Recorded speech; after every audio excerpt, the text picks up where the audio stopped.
Hello student, कैसे हैं आप। नेक्स्ट एजुकेशन पॉइंट में आपका स्वागत है। हम हाजिर एक नई वीडियो के साथ। आज हम बात करेंगे MPSC 001 भारत और विश्व यूनिवर्सिटी। टॉपिक है जून 2024 का क्वेश्चन पेपर। आज हम इस वीडियो में जून 2024 के क्वेश्चन पेपर को सॉल्व करेंगे, जो कि आपका एक क्वेश्चन पेपर 2 घंटे का और जो मार्क्स है 50 नंबर का आता है। इसमें 5 क्वेश्चन करने आपके अनिवार्य हैं। इसमें जो पर क्वेश्चन है 400 शब्दों में दिया जाएगा। आपके इस क्वेश्चन पेपर में 2 खंड आने हैं, खंड फर्स्ट और खंड सेकंड। खंड फर्स्ट में 5 क्वेश्चन होंगे, जबकि खंड सेकंड में 5 क्वेश्चन होंगे। दोनों खंडों में से आपको 2-2 क्वेश्चन करना अनिवार्य है, यानी खंड फर्स्ट में से 2 क्वेश्चन और 2 क्वेश्चन खंड सेकंड में से। ऐसे में आपके दोनों खंडों में 4 क्वेश्चन हो जाएंगे। बचा एक क्वेश्चन, वो दोनों खंडों में से आप जो क्वेश्चन आपको सरल लगे, अच्छा लगे, वो क्वेश्चन कर दीजिएगा। इस तरह से आपके 5 क्वेश्चन हो जाएंगे। ऐसे में अगर कहा जाए कि खंड एक कोई से भी एक खंड में आपके 2 क्वेश्चन बनेंगे और बचे हुए दूसरे खंड में से आपके 3 क्वेश्चन होंगे। इस तरह से आपके 5 क्वेश्चन हो जाएंगे। तो आप क्वेश्चन को तो बड़े ध्यान से और बहुत ही समझदारी से करिएगा। अगर आपने अभी तक हमारे चैनल को सब्सक्राइब नहीं किया तो हमारे चैनल को सब्सक्राइब करें, बेल आइकन जो बजाए, ताकि हमारे आने वाली वीडियो का नोटिफिकेशन आपको आसानी से मिल सके। चलिए जून 2024 के क्वेश्चन पेपर को सॉल्व करते हैं। MPSC 001 भारत और विश्व जून 2024 का खंड फर्स्ट का पहला क्वेश्चन है, भारत की विदेश नीति के निर्धारित तत्वों की व्याख्या कीजिए। वास्तव में विदेश नीति होती क्या है? जब कोई देश अन्य देशों से संबंध बनाने या व्यवहार करने के लिए जो नीति अपनाता है उसे विदेश नीति कहते हैं। क्योंकि विश्व के संपूर्ण देशों की अपनी अपनी विदेश नीति होती है और यह विदेश नीति अपने देश के सिद्धांतों के अनुकूल बनाई जाती है। जब कोई देश अन्य देशों से संबंध बनाने, चाहे वो व्यापारिक संबंध हो, चाहे सैन्य संबंध हो, चाहे वो किसी भी प्रकार का संबंध हो, जब वो नीति उस संबंध को बनाने के लिए जो नीति अपनाता है उसे हम विदेश नीति कहते हैं। वर्तमान परिस्थितियों में प्रत्येक देश के लिए विदेश नीति का महत्व और भी अधिक बढ़ गया है। कोई भी देश अपनी सुरक्षा की मजबूती, आर्थिक हितों को बढ़ावा देने और अन्य देशों से मित्रतापूर्ण संबंध बनाने के लिए विदेश नीति का निर्माण करता है। क्योंकि आज जब कोई देश दूसरे देश के साथ कोई व्यवहार करता है, चाहे वो सैन्य व्यवहार हो, चाहे वो अर्थव्यवस्था हो, चाहे आर्थिक हित हो, चाहे सुरक्षा हो, चाहे किसी प्रकार का हित हो, तो उस हित को बनाने के लिए वो अपनी पहले विदेश नीति का निर्माण करेगा। और ये विदेश नीति हमारे सिद्धांतों पर आधारित होती है और ये विदेश नीति कुछ परिस्थितियों को ध्यान में रखकर बनाई जाती है। विदेश नीति का प्रभाव अंतर्राष्ट्रीय राजनीति पर पड़ता है और इससे विदेश नीति की, जिस देश की विदेश नीति जितनी अच्छी होगी उस देश के साथ हमारे संबंध भी उतने अच्छे होंगे। आधुनिक युग में भूमंडलीकरण को बढ़ावा दिया गया है। ऐसे में वहीं देश अपना प्रभाव स्थापित कर सकता है जो अपनी विदेश नीति का निर्माण वर्तमान परिस्थितियों के अनुकूल करे। अतः देश के विकास और प्रभाव की वृद्धि में भी विदेश नीति महत्वपूर्ण भूमिका निभाती है। आधुनिक युग में भूमंडलीकरण यानी वैश्वीकरण का दौर तेजी से बढ़ रहा है और सभी देश एक दूसरे देश में व्यापार को बढ़ावा दे रहे हैं। जब कोई देश अपने वर्तमान परिस्थितियों को ध्यान में रखकर अपनी विदेश नीति का संचालन करता है तो उसका प्रभाव अधिक बढ़ता है। अब बात करेंगे विदेश नीति के निर्धारित तत्व। अब कौन कौन से तत्व या कौन कौन से कारक हैं जो भारत की विदेश नीति को प्रभावित करते हैं। भारत अपनी विदेश नीति भौगोलिक कारकों को ध्यान में रखकर बनाता है।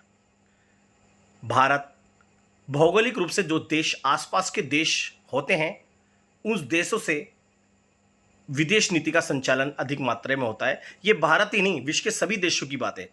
कोई भी देश अगर किसी भी देश से अगर अपनी विदेश नीति बनाता है तो वो भौगोलिक रूप से जो आसपास के देश हैं उनसे अपनी विदेश नीति को ज़्यादा बनाएगा। दूसरा कारक होता है आर्थिक कारक। हमेशा विदेश नीति आर्थिक कारकों को ध्यान में रखकर बनाई जाती है। जिस देश के आर्थिक हित किसी दूसरे देश से जुड़े हुए होते हैं तो हम उस देश से अपनी विदेश नीति का संचालन अधिक करते हैं, क्योंकि हमारे उससे आर्थिक हित जुड़े हुए हैं। तो आर्थिक हितों को ध्यान में रखकर अपनी विदेश नीति का निर्माण किया जाता है। थर्ड है राष्ट्रीय सुरक्षा। कोई भी देश अपनी विदेश नीति का संचालन राष्ट्रीय सुरक्षा को ध्यान में रखकर करता है। जब किसी देश को लगता है कि इस देश से मेरी विदेश नीति का निर्माण होने से या इस विदेश नीति अच्छी होने से मुझे सुरक्षा प्रदान यानी सुरक्षा प्राप्त हो सकती है, तो मैं उस देश से अपनी विदेश नीति ज़्यादा अधिक बनाऊंगा। यानी कोई भी देश राष्ट्रीय सुरक्षा को ध्यान में रखकर अपनी विदेश नीति का संचालन करता है। नेक्स्ट है ऐतिहासिक कारक। जब भी कोई भी देश किसी भी देश से अपनी विदेश नीति का संचालन करेगा तो ऐतिहासिक कारकों को ध्यान में रखकर करेगा। जिस देश के इतिहास में यानी प्राचीन काल में संबंध बिगड़े हुए हों, वो आज उन देशों से अच्छे संबंध बनाने का प्रयास करता है। ठीक है। नेक्स्ट है सांस्कृतिक कारक। जिस देश की संस्कृति जिस देश के साथ जुड़ी होती है या जिस देश से मेल खाती है, उस देश से हम अपनी विदेश नीति का संचालन करते हैं। यानी विदेश नीति हम सांस्कृतिक कारकों को ध्यान में रखकर बनाते हैं। जिस देश की संस्कृति परंपराएं एक जैसी समान होती है या मिलजुली होती है, उससे उन देशों के बीच में विदेश नीति अधिक मात्रा में बनती है। नेक्स्ट है विश्व शांति की स्थापना। विश्व शांति की स्थापना के लिए हम विदेश नीति का संचालन करते हैं। यानी हम अपनी विदेश नीति हमेशा विश्व शांति को बढ़ावा देने के लिए बनाते हैं। ये हम ही नहीं बल्कि विश्व के सारे देश विश्व शांति को स्थापना यानी विश्व शांति को बढ़ावा देने के लिए अपने विदेश नीति का संचालन करते हैं। नेक्स्ट है राष्ट्रीय नेताओं की विचारधारा।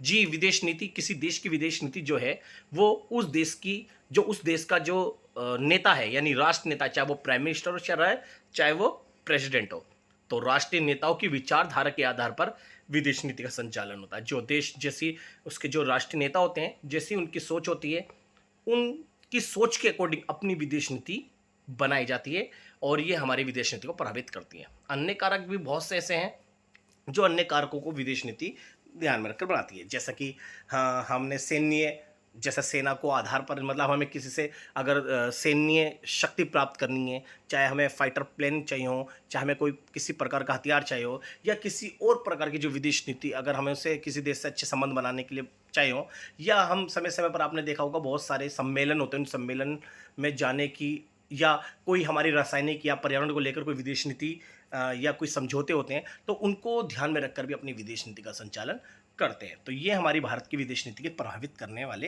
तत्व हैं। ये इंपॉर्टेंट बहुत क्वेश्चन है, ये इंपॉर्टेंट इतना है कि वो हर साल ये क्वेश्चन एग्जाम में आता है।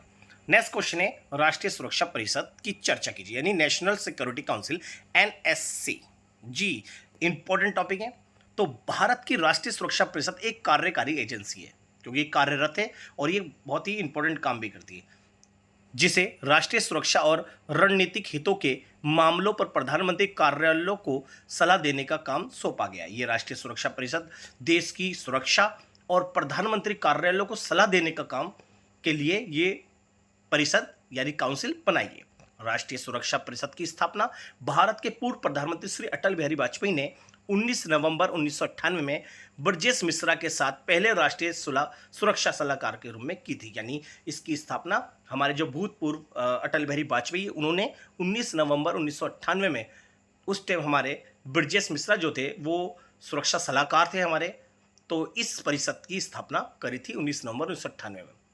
राष्ट्रीय सुरक्षा परिषद भारत के आंतरिक और बाहरी सुरक्षा दोनों की देखरेख करने वाली सर्वोच्च संस्था है। यानी देश के आंतरिक मामलों में देश की रक्षा करना और हमारे प्रधानमंत्री कार्यालय, प्रधानमंत्री या हमारे मंत्रियों को सलाह देना, और देश के बाहर भी देश की सुरक्षा संबंधी कार्य करना हमारी राष्ट्रीय सुरक्षा परिषद का काम है। ये पारंपरिक और गैर पारंपरिक रक्षा, सैन्य मामले, अंतरिक्ष, अर्थव्यवस्था, आतंकवाद और पर्यावरण आदि जैसे मुद्दों को निपटाती है। यानी हमारी देश की रक्षा जो है वो अंतरिक्ष में हो, अंतरिक्ष या सैन्य मामलों में हो, चाहे अर्थव्यवस्था को लेकर हो, चाहे आतंकवाद या पर्यावरण को लेकर हो, इन सभी मुद्दों को राष्ट्रीय सुरक्षा परिषद निपटाती है। प्रधानमंत्री राष्ट्रीय सुरक्षा परिषद के अध्यक्ष होते हैं। जी, राष्ट्रीय सुरक्षा परिषद जो होते हैं इसका एक अध्यक्ष होता है, और जो देश का प्रधानमंत्री होते हैं वो इसके अध्यक्ष होते हैं। जैसे कि आज वर्तमान में राष्ट्रीय सुरक्षा परिषद के जो अध्यक्ष हैं हमारे माननीय प्रधानमंत्री श्री नरेंद्र मोदी जी हैं। राष्ट्रीय सुरक्षा परिषद का मुख्यालय नई दिल्ली में स्थित है, यानी इसका हेड ऑफिस नई दिल्ली में।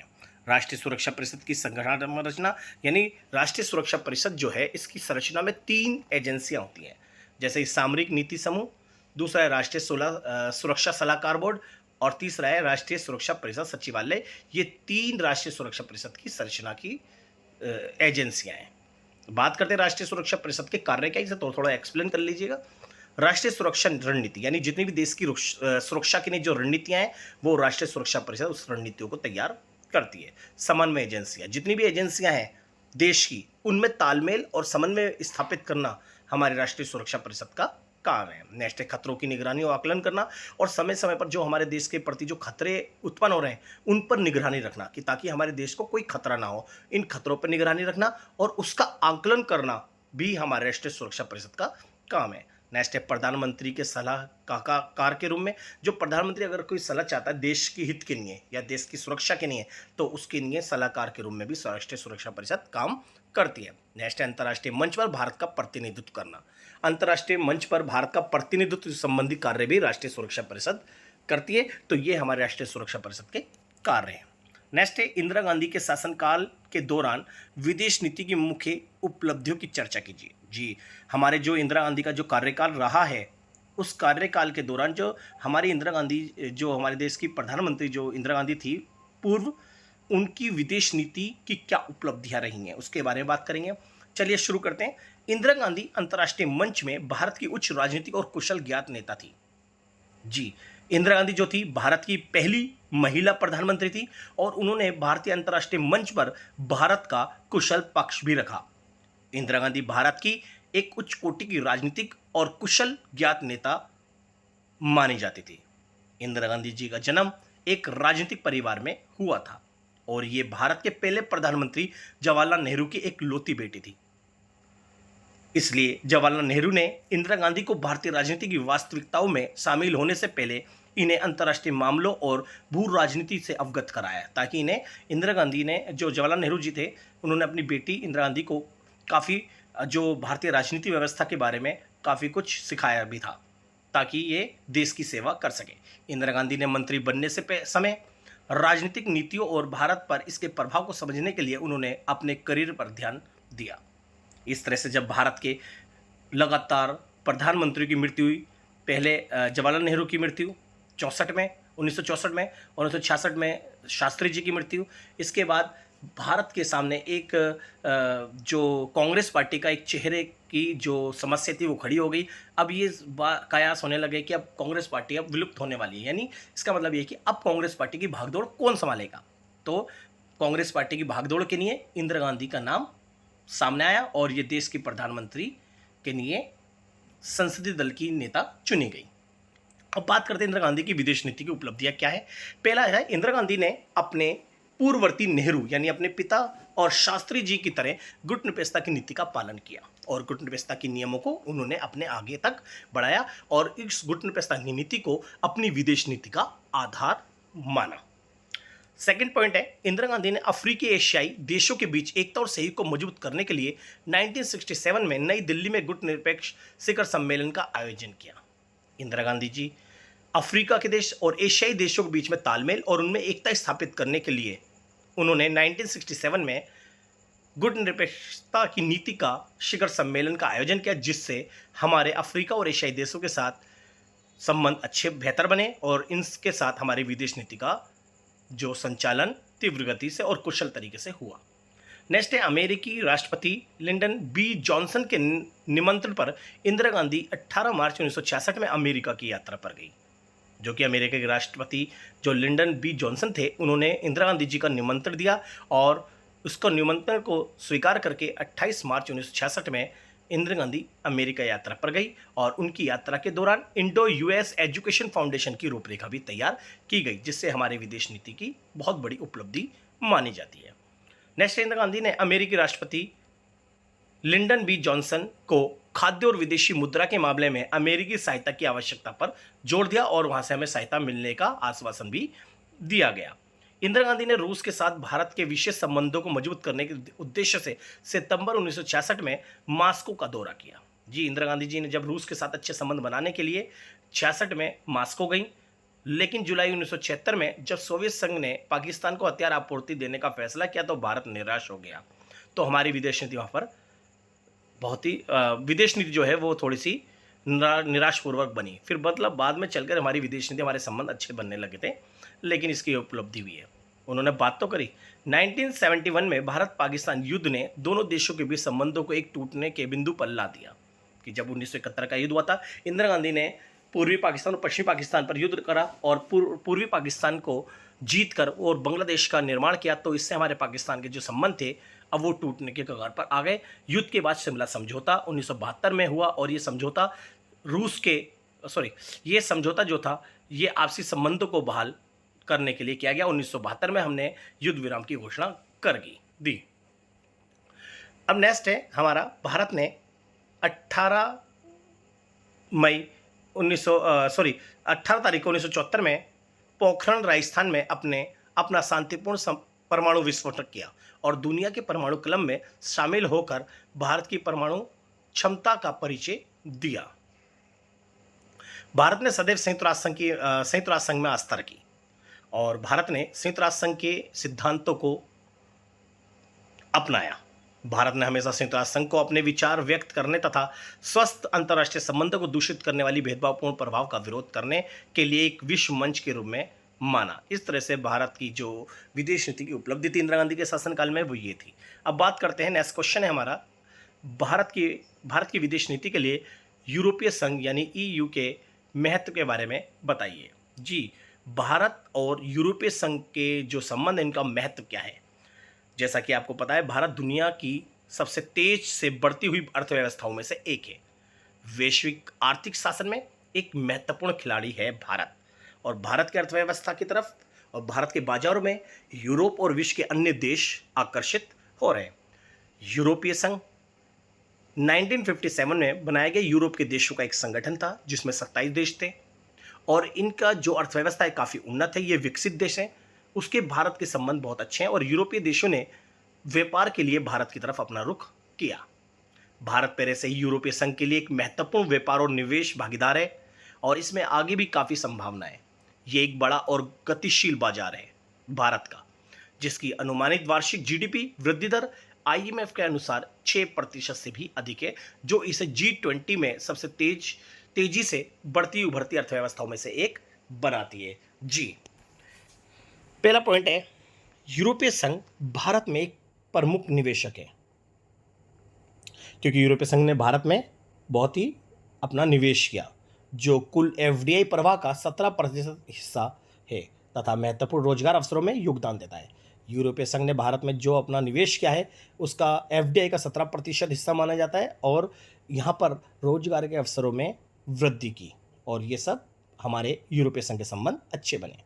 वर्ष 2023 में गिनी की खाड़ी में पहला भारत यूरोपीय संघ संयुक्त नौसैनिक अभ्यास आयोजित किया गया था, जिससे हम दोनों की जो संबंध है काफ़ी अच्छे बने। यानी 2003 में भारत यूरोपीय संघ संबंधों का सबसे महत्वपूर्ण पहलू उनका मजबूत आर्थिक जुड़ाव है, क्योंकि भारत और यूरोपीय संघ के बीच में खुलकर व्यापार होता है।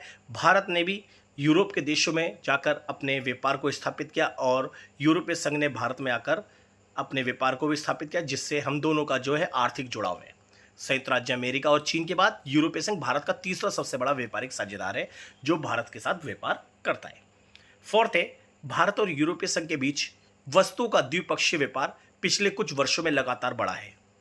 एक के बाद एक सोवियत संघ के विघटन के बाद भारत और यूरोपीय संघ के बीच में जो है व्यापार तीव्र हुआ, क्योंकि वैश्वीकरण के दौर में हमने बाजार अर्थव्यवस्था को अपनाया, जिससे यूरोपीय संघ के साथ हमारा जो प्रत्यक्ष विदेशी निवेश है वो बढ़ा, और यूरोपीय संघ भारत में प्रत्यक्ष विदेशी निवेश का एक प्रमुख स्रोत भी है।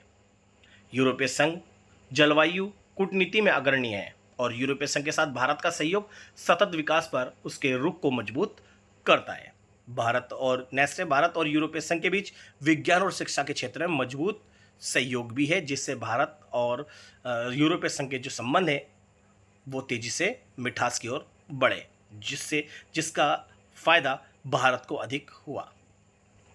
नेक्स्ट क्वेश्चन है हमारे, पांचों क्वेश्चन है, निम्नलिखित पर संक्षिप्त टिप्पणी लिखिए। तो बच्चे ये पांचों क्वेश्चन है, इसमें 2 टिप्पणियां हैं आ और बा। पहला जो टिप्पणी है, भारत और जापान के बीच संबंध, शॉर्ट टिप्पणी 10-10 नंबर के हैं। तो भारत और जापान के संबंध क्या है? भारत और जापान के बीच संबंध सहयोगात्मक व स्थायी बने रहे हैं। भारत में जन्मे बौद्ध धर्म का स्पष्ट प्रभाव जापान की संस्कृति पर देखा जाता है, क्योंकि जो बौद्ध धर्म है वो भारत से जन्मा और वो जापान तक इसका प्रभाव पड़ा, इसलिए भारत और जापान जो है बहुत ही निकट रहे हैं। भारत और जापान के राजनीतिक, आर्थिक और सामरिक हितों में काफ़ी समानता है। वे एक दूसरे को ऐसे साझेदार के रूप में देखते हैं जिनके पास वैश्विक और क्षेत्रीय चुनौतियों का जवाब देने की जिम्मेदारी है और वे ऐसा करने में सक्षम हैं। भारत जापानी सहायता का सबसे बड़ा प्राप्त करता है। तो भारत और जापान के संबंध जो है वो बहुत ही बेहतर और मिठासपूर्ण है। भारत और जापान के संबंध बात करेंगे पॉइंट टू पॉइंट, तो ध्यान से समझिएगा। जापान ने भारत में प्रत्यक्ष निवेश किया, यानी प्रत्यक्ष निवेश डायरेक्टली जापान ने भारत में इन्वेस्ट करा। वित्त वर्ष 2020 में जापान भारत में चौथा सबसे बड़ा निवेशक देश बना, जो कि टोटल 2020 के अंदर सभी देशों में चौथे नंबर पर जापान है जिसने भारत में निवेश किया है। भारत के रक्षा सचिव और जापान के अंतर्राष्ट्रीय मामलों में रक्षा उप मंत्री ने नई दिल्ली में 7वीं भारत जापान रक्षा नीति वार्ता की से अध्यक्षता भी की, जिससे दोनों के संबंध मिठासपूर्ण हुए। नेक्स्ट है तीसरा पॉइंट, पूर्व प्रधानमंत्री मनमोहन सिंह की सरकार की पूर्व की ओर देखो नीति ने भारत और जापान के साथ मधुर और पहले से बेहतर संबंध बनाने की ओर प्रेरित किया, क्योंकि हमारे मनमोहन सिंह ने एक अपनी पॉलिसी बनाई थी और ये कहा था पूर्व की ओर देखो, यानी अपने पूर्व के देशों की तरफ देखो और अपने संबंध तेजी से बढ़ाओ। इस नीति के तहत हमारे और जापान के संबंध बहुत ही बेहतर बने।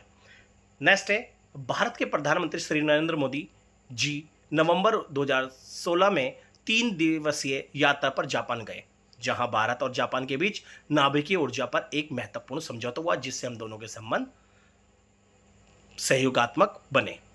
नेक्स्ट पॉइंट है, अगस्त 2017 में दोनों देशों ने पूर्वोत्तर भारत के विकास के लिए जापान भारत समन्वय मंच की स्थापना की, जिससे दोनों में तालमेल स्थापित हुआ, जिससे हमारे संबंध अच्छे बने। नेक्स्ट पॉइंट है, भारत और जापान के बीच आर्थिक संबंधों का लगातार विस्तार हो रहा है। वर्ष 2020 में जापान भारत का 12वां सबसे बड़ा व्यापारिक भागीदार बन गया, यानी 2020 में 12वें नंबर का सबसे बड़ा भागीदारी है जापान भारत के साथ, जिसके हमारे भारत और जापान के संबंध बहुत ही मधुर बने। ये शॉर्ट टिप्पणी थी। अब बात करते हैं दूसरा, भारत और अमेरिका के संबंध। ये भी शॉर्ट टिप्पणी में क्वेश्चन आए और हो सकता है कि 2025 में, यानी अब जो पेपर आने वाला है जून 2025, इसमें भी ये लॉन्ग क्वेश्चन आने की पूरी संभावना है, इसे अच्छे से कर लीजिएगा। ये दूसरा शॉर्ट टिप्पणी है। भारत और अमेरिका विश्व के सबसे बड़े 2 लोकतांत्रिक देश हैं। ये बात सच है कि भारत और अमेरिका दोनों ही लोकतंत्र का सबसे बड़ा लोकतंत्र का बहुत बड़ा समर्थक देश है, और अमेरिका दोनों देशों का इतिहास कई मामलों में समान रहा है। दोनों ही देशों ने औपनिवेशिक सरकारों के खिलाफ संघर्ष कर स्वतंत्रता प्राप्त की, क्योंकि अमेरिका भी औपनिवेशिक सरकारों का अधीन गुलाम थे और भारत भी, और दोनों ने ही बड़ा संघर्ष किया और औपनिवेशिक सरकार से स्वतंत्रता प्राप्त की। वर्तमान में भारत और अमेरिका के बीच घनिष्ठ संबंध है। ये गणित बेटा ये थोड़ा मिस्टेक हुई, घनिष्ठ संबंध है, और आतंकवाद विरोधी और हिंद प्रशांत क्षेत्र में हिंद प्रशांत क्षेत्र में चीनी प्रभाव का मुकाबला करने जैसे मुद्दों पर उनके बीच सहयोग दे रहे हैं। तो दोनों अमेरिका के संबंध में अब बात करते हैं, भारत और अमेरिका के बीच नकारात्मक संबंध क्या है। अमेरिका ने 1965 और 71 के भारत पाकिस्तान युद्ध के समय पाकिस्तान का समर्थन किया, जिससे दोनों के संबंध तनावपूर्ण हुए। जब भारत पाकिस्तान के 1965 और 71 में युद्ध हुआ तो अमेरिका ने भारत का साथ न देकर पाकिस्तान का समर्थन किया, जिससे भारत और पाकिस्तान के संबंध जिससे भारत और अमेरिका के संबंध बिगड़े। नेक्स्ट है, 1961 में गोवा के प्रश्न पर अमेरिका ने भारत का नैतिक समर्थन न करके साम्राज्यवादी शक्ति पुर्तगाल का समर्थन किया, जिससे दोनों देशों के संबंध तनावपूर्ण हुए। नेक्स्ट है, 11 मई और 13 मई 1998 को जब भारत ने परमाणु परीक्षण किया तो अमेरिका ने भारत पर आर्थिक और सैनिक प्रतिबंध लगा दिए थे 2 साल के लिए, जिससे दोनों के संबंध तनावपूर्ण हुए। नेक्स्ट है, अमेरिका ने कश्मीर के मुद्दे पर सदैव पाकिस्तान का समर्थन किया। अमेरिका ने कभी भी कश्मीर मुद्दे पर भारत का समर्थन नहीं किया, बल्कि पाकिस्तान का समर्थन किया, जिससे भारत और पाकिस्तान के संबंध बिगड़े, तनावपूर्ण हुए। भारत और पाकिस्तान के संबंध सदैव खराब रहे हैं, लेकिन अमेरिका द्वारा पाकिस्तान को समय समय पर सैन्य और आर्थिक सहायता देता रहा है, क्योंकि अमेरिका पाकिस्तान को काफ़ी सैन्य सहायता और आर्थिक सहायता भी देता रहा है, जिससे दोनों देशों के संबंध तनावपूर्ण हुए। ये जो थे हमारे नकारात्मक, या बात करते हैं भारत और पाकिस्तान के संबंध में जो सकारात्मक प्रभाव है उसके बारे में बात करेंगे। पहला है, अमेरिका प्राकृतिक आपदाओं के समय भारत की सर्वाधिक सहायता करता है, जिससे दोनों देशों के संबंधों में मिठास आई। नेक्स्ट पॉइंट है, भारत में अमेरिका ने सर्वाधिक निवेश किया, क्योंकि भारत में सबसे ज़्यादा निवेश अमेरिका ने भी किया है, जिसके कारण दोनों देशों में आपसी सहयोग को बढ़ावा मिला, जिससे दोनों देशों के संबंधों में मिठास आई। तीसरा है, 1978 में अमेरिका के राष्ट्रपति के जी कार्टर भारत यात्रा पर आए थे, और 1982 में भारत की प्रधानमंत्री श्रीमती इंदिरा गांधी जी अमेरिका की यात्रा पर गई, यानी दोनों देशों के जो प्रमुख थे वो एक दूसरे के देशों की यात्रा की, जिससे दोनों के संबंधों में मिठास आई। नेक्स्ट है 1992 में दोनों देशों के बीच संयुक्त नौसैनिक अभ्यास हुआ, बल्कि ये 1992 में, और 1992 के बाद भी समय समय पर हमारे जो नौसैनिक जो नेवी है उनका अभ्यास चलता रहता है, जिससे दो सैनिक सहयोग को बढ़ावा मिला, जिससे दोनों देशों के संबंधों में मिठास आई। नेक्स्ट है सितंबर 2001 में अमेरिका पर हुए आतंकवादी हमले जो 9/11 की घटना थी, उसमें भारत ने कड़ी निंदा करी थी, जिससे दोनों देशों के संबंध में मिठास आई। वीडियो का जो सेकंड पार्ट है उसको आप देखिएगा तो ये क्वेश्चन पूरा हो जाएंगे।